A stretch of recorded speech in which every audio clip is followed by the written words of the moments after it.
21 months changed how you manage and communicate with your staff? A great deal has changed and a lot has not changed at the same time. There is a proficiency that has come up just because of the situation where everyone is remote working from home. It's something we never kind of could have imagined. I know there's probably been a lot of discussion during this day already. So it was amazing just seeing the resilience to do it. And so Zoom is everything. In a lot of ways, that's how we communicate. We're stuck in our offices a lot of times, but we also in the field, we've done a lot of different things too. But managing the biggest challenge I'd say now is just sort of the wellness of employees under the stress of these last year and a half. So that's a big one. Okay. Bobby, how about you? I think very similar to, I think probably what most people will say, Zoom is everything. We're on Zoom all the time. But one thing I would say for us, we're a little different in that. So we're a newspaper and a TV studio wrapped into one. So while the studio component, we're all in the building, the rest of the editorial team is not. So, we have our smaller meetings and then we have to interface with the print side, the digital side, and all the various departments. So for us, it's been like a split 50-50 in a way, like our immediate team, we see each other face to face, but then we have to, kind of corral the rest of the newsroom and harness all of those other people into Zooms. And so, yeah, that's basically our daily communication. Okay. Robin, how is it from your perspective? How has it changed? It really forced us to just rethink everything. The communication is so key, and I think it's better, actually. Just the fact that we had to do remote Zoom calls, and I find myself more directly talking to people individually more because you have to, because you don't physically see them anymore and they get real disconnected. So and for me, it's better with Zoom calls because reporters don't waste their time sitting and waiting for a meeting. They're out there already gathering facts. So, and the producers, now that the producers are all back in the building and directors are all back in the building, that's a much better communication for them. Reporters and photographers are not in the building. So it's those Zoom calls and just a direct texting and emailing to them that keeps them in the loop. Gotcha. Okay. Bobby, I'll start with you on this next question. And we're going to get into, what you've done at Newsday over the last, couple of years. But as far as communication with remote teams go, how are you communicating with your remote teams, and have there been any challenges? And if so, how have they been overcome? No, I mean, phone, text, email, and like I said, we've been in a situation for quite a few months where a lot of us have been back in the building, but our reporters in the field, it's basically the same as we would normally do, just over the phone or through text. We have like many places, we have a morning meeting over Zoom and, just communicate that way and traditionally just keep up with them throughout the day. The remote teams are out in the field anyway, so it hasn't really changed much with them. Okay. Andrea, has your staff been eager to get back to the office, or is remote working well for you?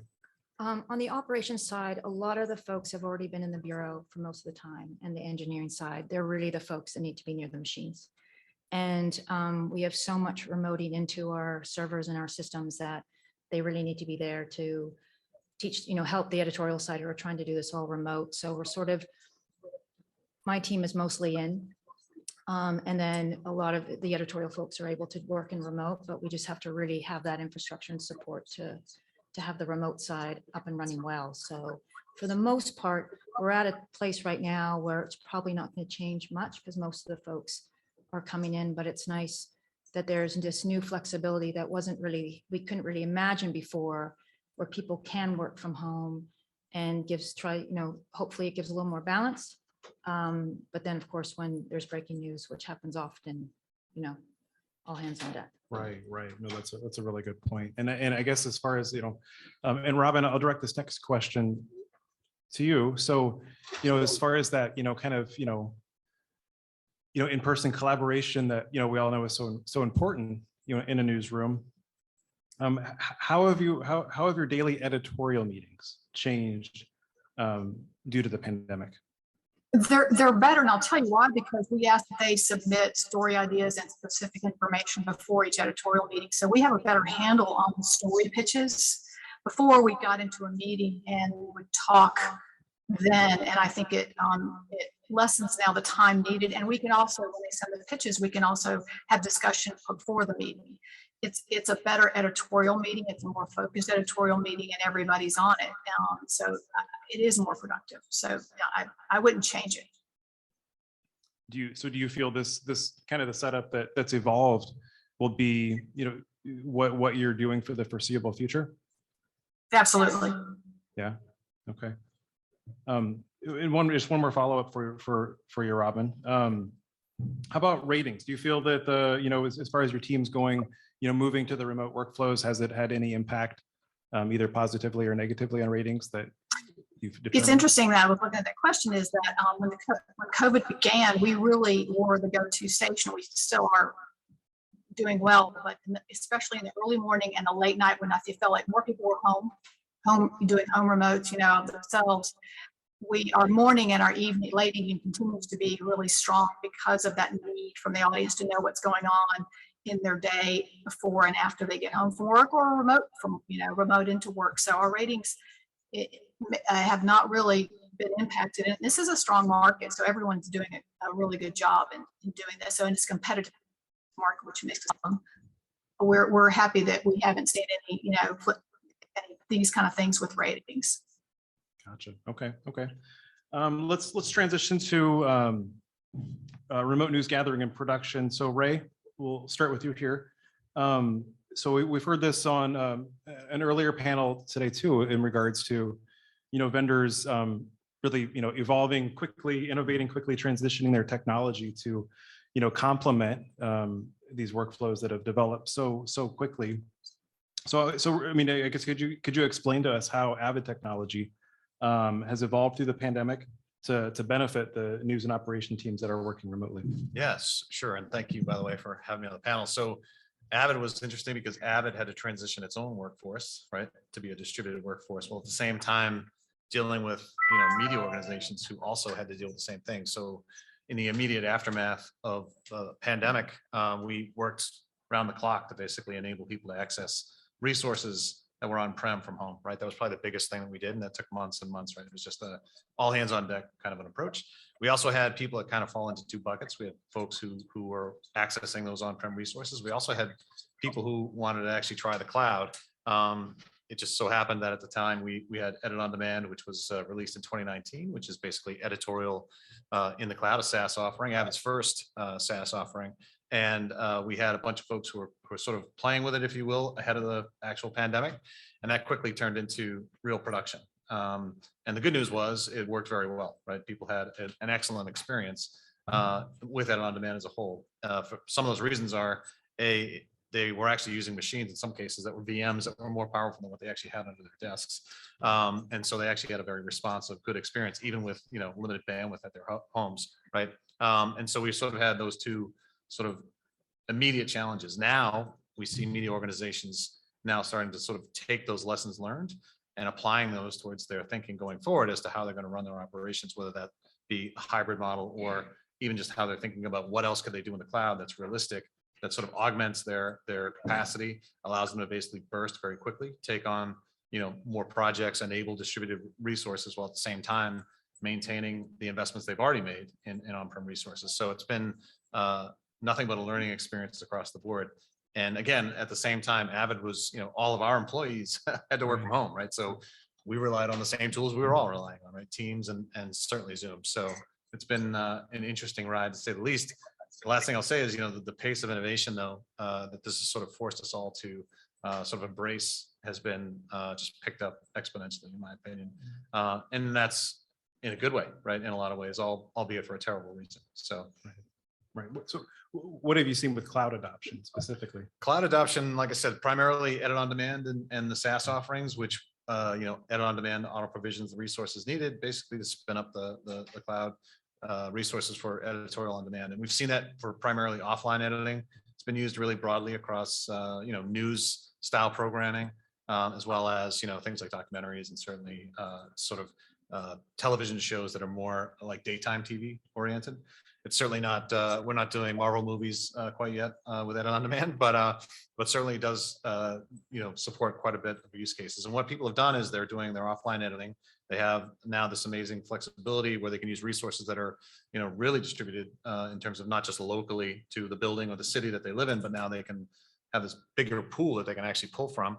And then they're pulling down those projects and bins and basically doing the finished work locally on-prem with their on-prem Nexus or Media Composer. So it's been probably that. And then, of course, we do have a whole practice that does nothing but custom cloud deployments.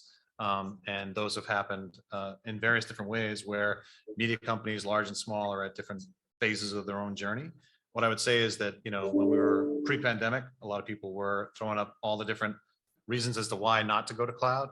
But once the pandemic happened, it was like, okay, we have to go to the cloud now. We need this business continuity. We need this sort of, in parallel, setup so that basically you can switch between the two as seamlessly as possible, because no one knows what's going to happen next, it feels like, right? And so being able to have that flexibility, right, which is what a lot of people have referenced throughout the course of the day, is really having that sort of in parallel capacity, right, on-prem and cloud, and then over time making it ubiquitous, so you actually don't know as a user where your content lives. You just know that you're getting access to that I think content. that's what's right? important. And we're not quite there yet, but we're getting there, and that's really where Avid as a company really shifted its focus, right? All of its resources is, we were doing obviously a ton of cloud stuff, but once the pandemic hit, a lot of emphasis really went on distributed workflows and basically cloud deployments and hybrid, right? And how do we make that seamless for end users, right? And so that's really what we're emphasizing now. Interesting. Thank you. Mhm.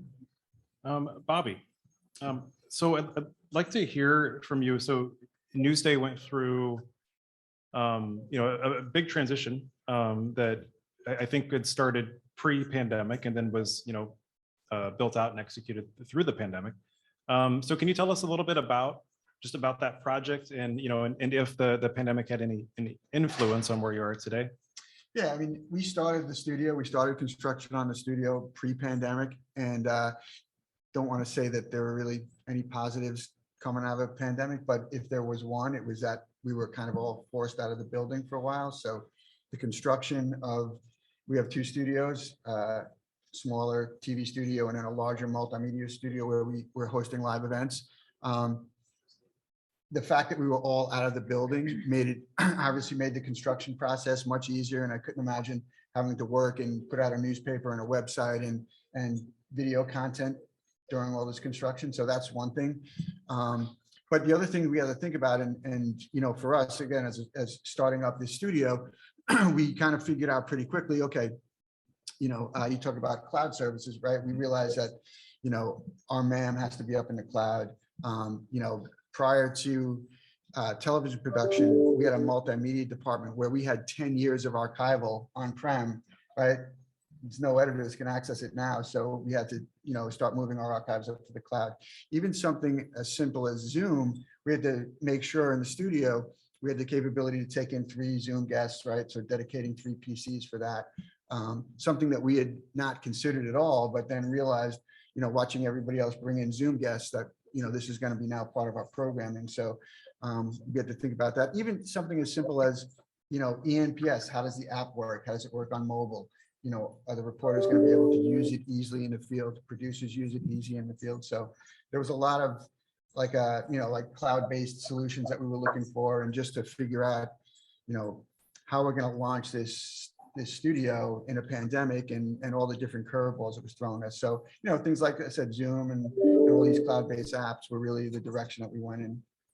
Gotcha. Okay, no, I think that's really, really interesting. And so you do feel like the pandemic did kind of shift some of the It absolutely initial did, plans. yeah. I mean, it definitely shifted some of our decision making. Yeah. Gotcha. Okay.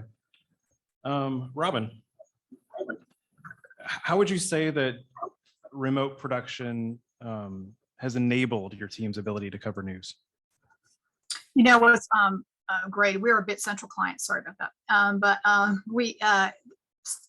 the photographers prior to COVID really just shot things. Sometimes left holes in their stories so the editors back at station could fill them in with archive material. Now they're using the Bench Central Core app, which allows them just to tap right into the system and get that video and make the story better than handing it off to someone else. And it gives the photographers more ownership. So they're like their own studio out in the field now. They have a live view, they have their own camera, they have their own editing, so they can set up shop in their car, they can set up shop in another location, and they get it done, which gives the editors here to do more production. So that's been a great workflow, remote workflow that we've gone through. So and it's just really fun to watch these photographers take ownership and also know that their product is better because of what they're doing. Thank you. Andrea, so we talked a little bit on the our pre-call about the previous DNC and RNC, and just in specifically those two events, but more generally these mission critical events from a coverage perspective. Do you mind kind of explaining how how those specific events were shifted to virtual quickly, and then just in general how you see you covering these kind of mission critical events going forward? Well, for the RNC, the DNC and the RNC convention, which was in August of 2020, and the date got moved quite a bit. Originally, the DNC was going to be a month before that, in July. ABC News was assigned the pool for that event, so we were responsible for covering that event for the 5 networks, all the subscribers to the network pool, and all our affiliates and clients. And the DNC at the time were really trying to figure out how they were going to do this event. It was determined it was going to be in Milwaukee a long time before the event. And as it got closer and the numbers of the COVID cases were going up, especially in the state of Wisconsin, there was a lot of indecision and a lot of unknowns right up until July. And this is normally, as this is a huge event, 4 nights, primetime coverage. All networks take it mostly, and ABC had to cover it. So the DNC also covers the event for themselves, and so they had a full production on site. Part of our production had to be in full conjunction and partnership in the sense technically and engineering wise with the DNC. So they had large production trucks and we had large production trucks parked in the loading dock of the Milwaukee Convention Center. And there was great interconnectivity between the two of us. So because there was a lot of unknowns, we kind of had to plan for everything. And so when it came to staffing, just as one example, this was a mission critical event.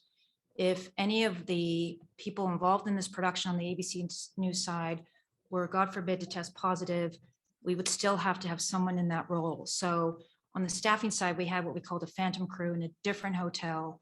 And they were completely separate from us, but what they did every night, they would come in to our production truck and get a lay of the land and figure out what happened that day. So they're very read in. So we had to fill someone in the last moment because the DNC insisted, there was testing of us every day for 2 weeks, 3 weeks, or actually 2 weeks, a week and a half, excuse me.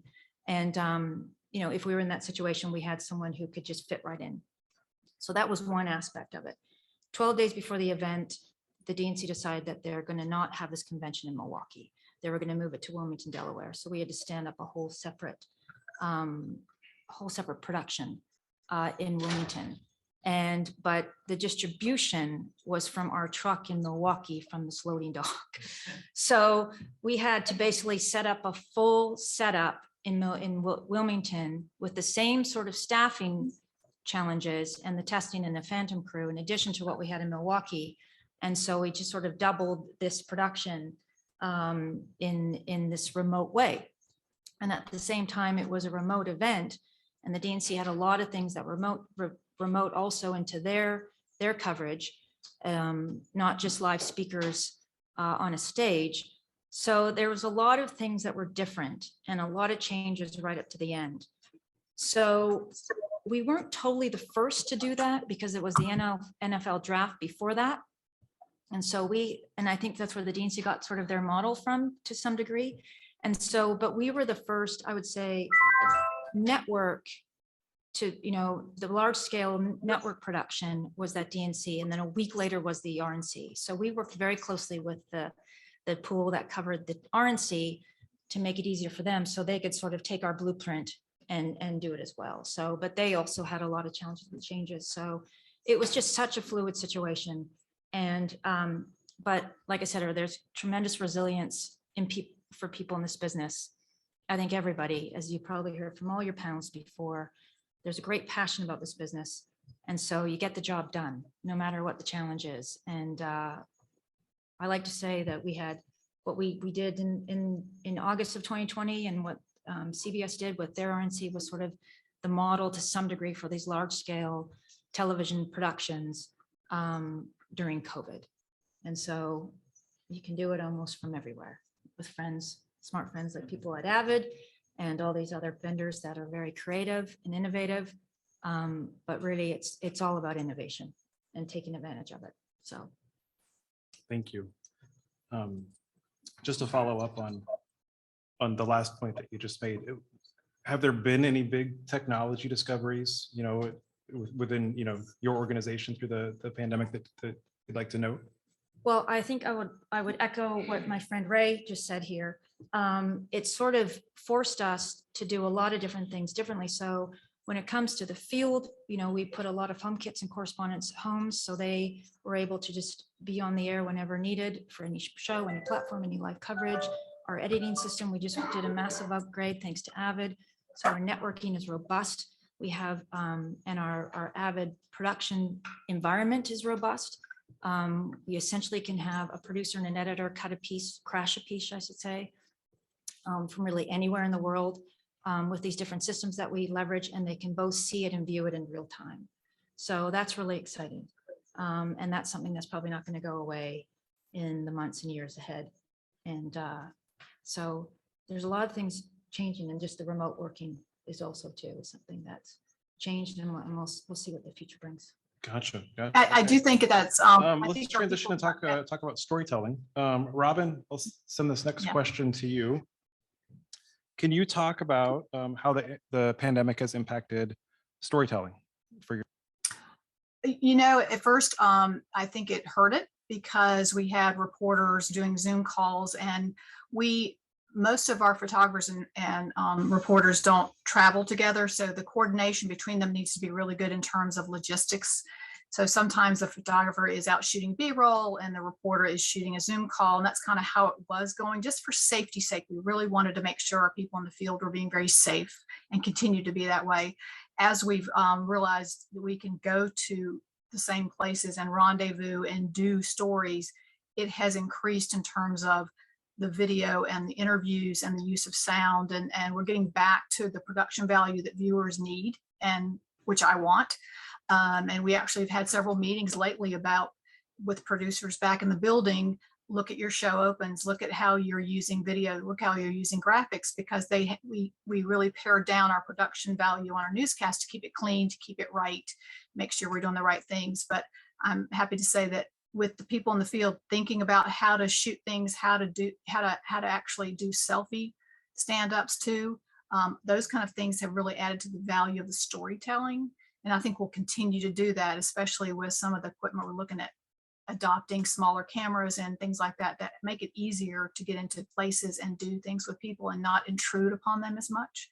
So happy about that. I think people need something to make them really come alive in these newscasts. And I think talking about this and making sure, we like Zoom, but that's kind of a standard. Let's make sure we're really talking to people and integrating with them and making a story versus just, reporting on an event. Do you feel your reporters are more independent today?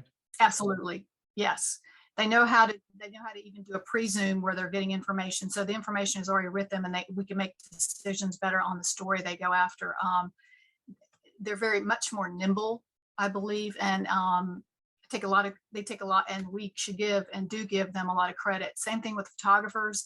They're figuring out how to do things. A couple of photographers have bought small little cameras they use to just capture something that even people don't know they're a broadcast. And we were the only ones at a really big court appearance, and we're the only ones, our photographer actually followed us the accused out and no one knew what he was doing. And we're the only ones that have video. So they're thinking on their feet. And that's really important. And that's what journalists should do. Right. Andrea, the same question for you. Can you talk about how the pandemic has impacted storytelling? It's, well, it's made us realize that we can do a lot of different things differently than we ever imagined before. It was, there was a big push at the beginning, over a year ago to get a lot of our correspondents and anchors home kits. So they could, as I mentioned before, so they can get on the air at any time and not have to come into the building. We did that really with an iPhone and the Live View app and made sure, that everything was set up for them correctly in their house. And gosh, so many things have accelerated so fast in the business that I think, and it continues to, and the pandemic has really pushed us in news coverage in a lot of ways, especially in 2020 with the news events that year. There was a lot out of Washington, DC and everywhere in the country. And so it made us realize that really there's so much we can do. And it gave, I think, a great confidence for a lot of us in the sense of just what we're able to accomplish with great partnerships, with great staff, with,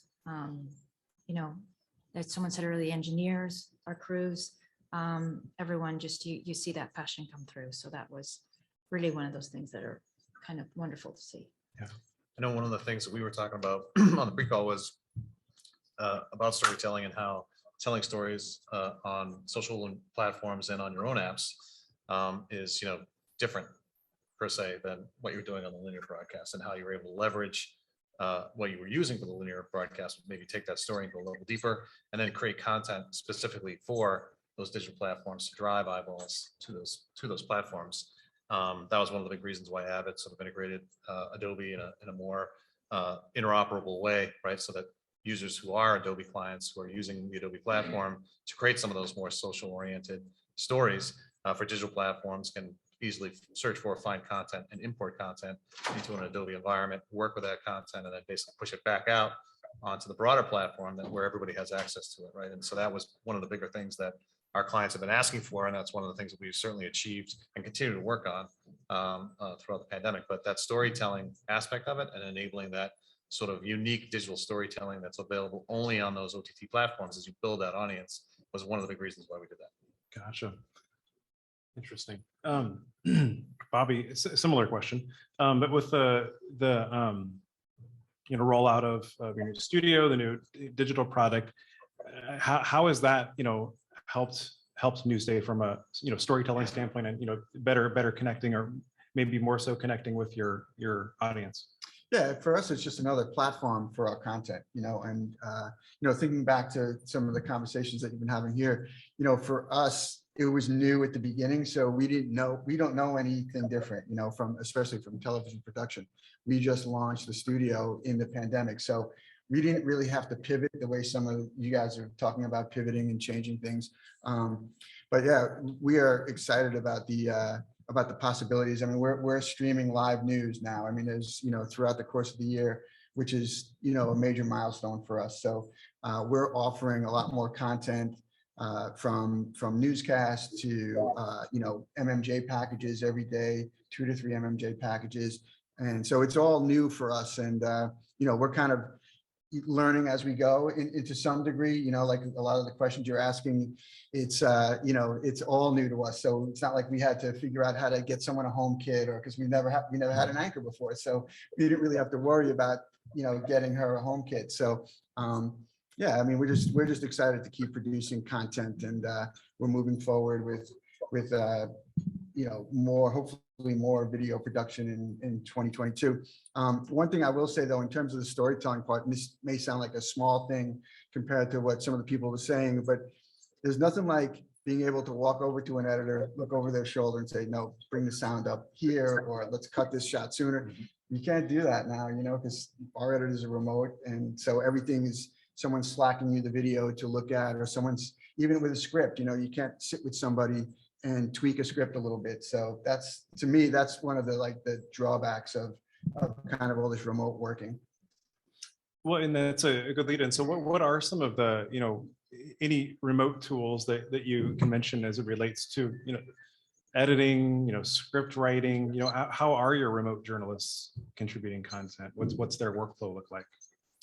Yeah, again, like for us, it hasn't really changed that much because we kind of grew up with the pandemic as our workflow. But yeah, I mean, we use the NPS out in the field. We use Adobe. We cut on Adobe, and and as I said, we've kind of geared all our decisions toward cloud-based products. Even master control, is all up in the cloud, so we can program things out ahead of time. Someone could, at 10 o'clock at night at home, if we have to reprogram something, they have the ability to do that. So, just thinking more towards cloud-based products is probably the biggest decision that we've had to make. Okay. Well, and as it relates to storytelling, I want to touch on the studio side of it as well. I know both Bobby, you and Andrea have recently been a part of new studio build out. So Bobby, I'll start with you. Was there any consideration, there was a conversation at a panel earlier in regards to, bigger anchor desks, more, maybe creating more positions. So there's that, distance created within the studio space. Was that taken into consideration at all? Yeah, absolutely. Our anchor desk, we made sure it was at its widest point, it's 6 feet apart. We have 2 vertical monitors that we made sure were very safely distanced. So that all went into the decision making in our studio, and the same in our control room. We had to actually reconfigure the control room because for us, we were coming into the office. We couldn't produce from the studio from home. So as soon as we were allowed to, we were back in the office. And yeah, so we basically reconfigured the control room to make sure everything was at a safe distance, less workstations, one person manning two different stations. So yeah, that was all, we took all of that into consideration as we were building it out. Interesting. More so in the control room, but certainly on the set for talent. Yeah. Okay. How about you? Yeah, we did the same thing. We just actually finished a large studio rebuild. And the desks are big. So there is just like Bobby, we had the anchors and the talent can be spread out. So it's the social distancing is appropriate. The studio is really exciting, and it's something that was sort of we kind of accelerated the timetable and actually came up with the idea and worked on it very fast with the help of a lot of smart people at ABC News. And now we have the studio with large LED screens from floor to ceilings that give just unlimited production possibilities. And so that's really exciting. And we're just playing with it now. We've had a couple shows out of there, like this week with George Stephanopoulos and World News just last Thursday. So it's really exciting and it's beautiful, but it was something that we did very fast. Again, it's for the desks are big for COVID, but hopefully get to a point where we can go back to something where it was before. But if we'll see. Right. We'll see. Okay, let's talk a little bit about how you all see the future of storytelling and how you see it evolving. So first question for you, Robin. What would you say are the biggest impacts the pandemic has had on storytelling for journalists?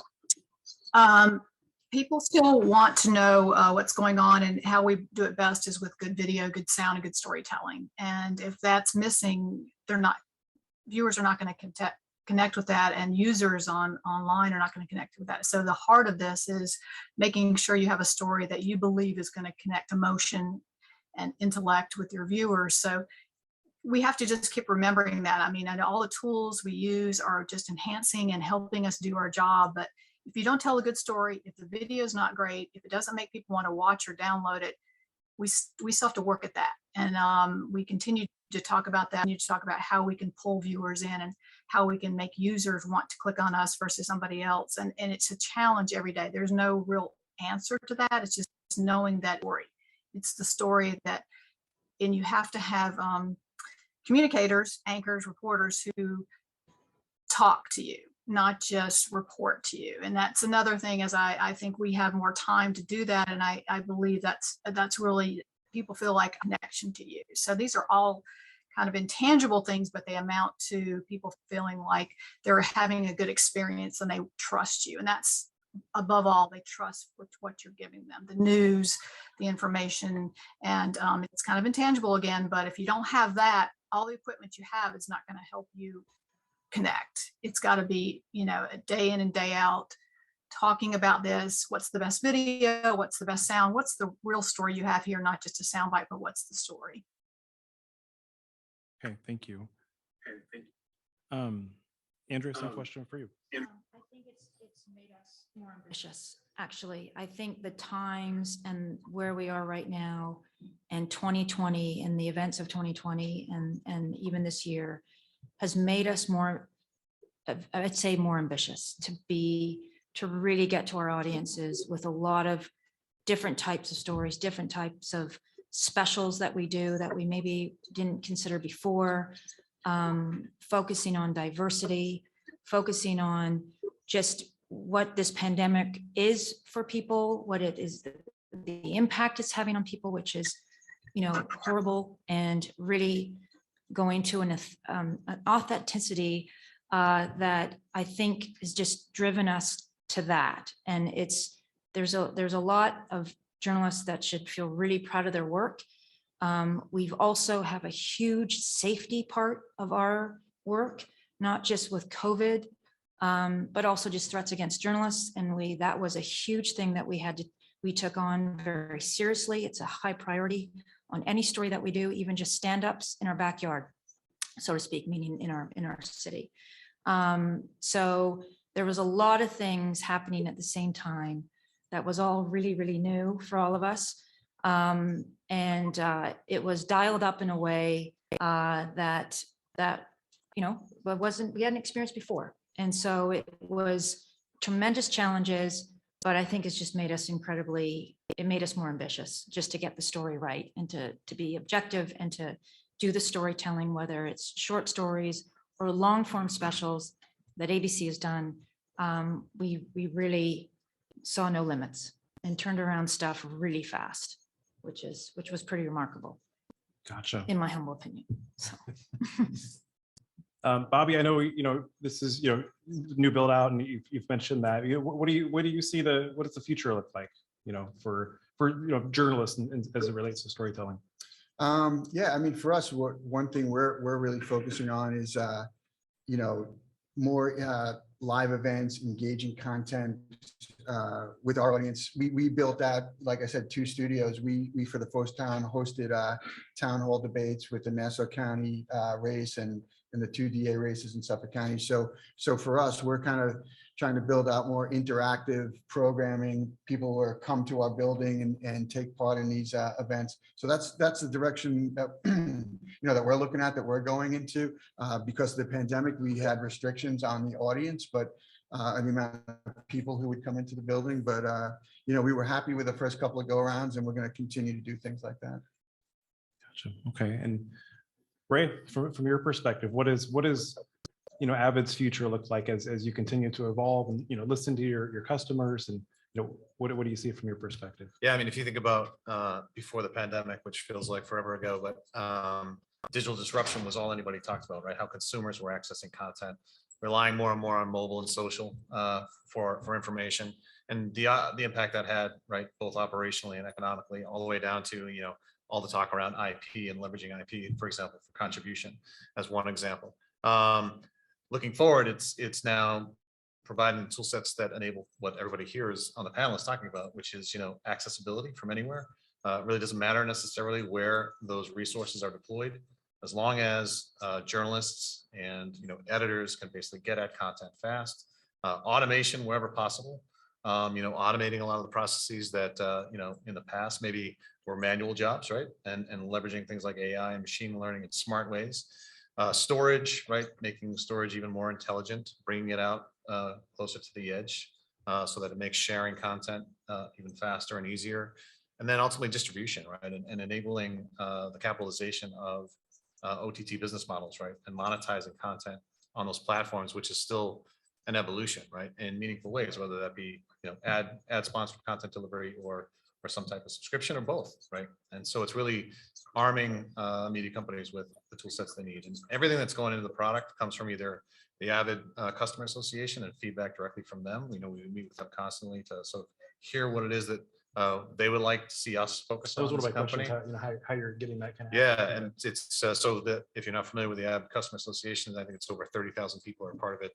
We don't talk to all 30,000 at the same time, of course, but we do have people who represent the different verticals within the vertical who quite honestly are very candid oftentimes with what they'd like to see us do. And while we can't get to everything, of course, we certainly take that very seriously, and that's how we really drive the roadmap.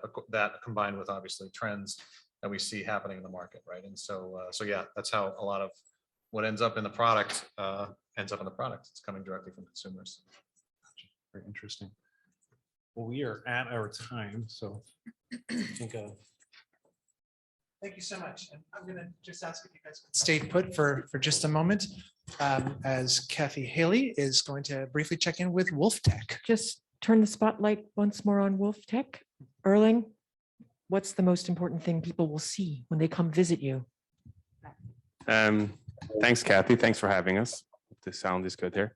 Yeah, I think, well, maybe the most important thing about Wolftec is just who is Wolftec, because I think it's a fairly new name in the US marketplace.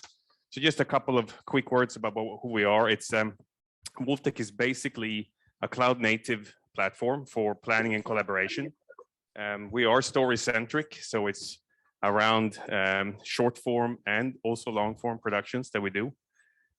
We've actually had, as a lot of people are talking about the pandemic speeding everything up. The company is not that old, but kind of old enough. We're about 8 years old. But we've seen a tremendous growth just over the last 2 years or so because of what COVID has done. And what I mean by that is, spreading everybody out. Everybody has to do what they have to do to work from home. And that also has meant that people just grab any tool, WhatsApp, iMessage, Zoom, Dropbox, whatever.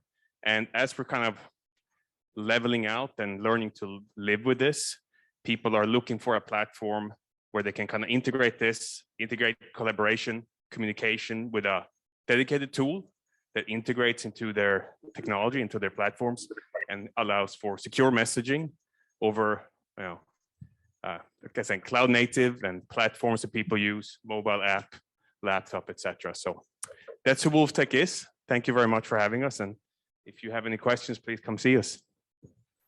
Thank you so much. And thank you once more to our panelists for a great conversation.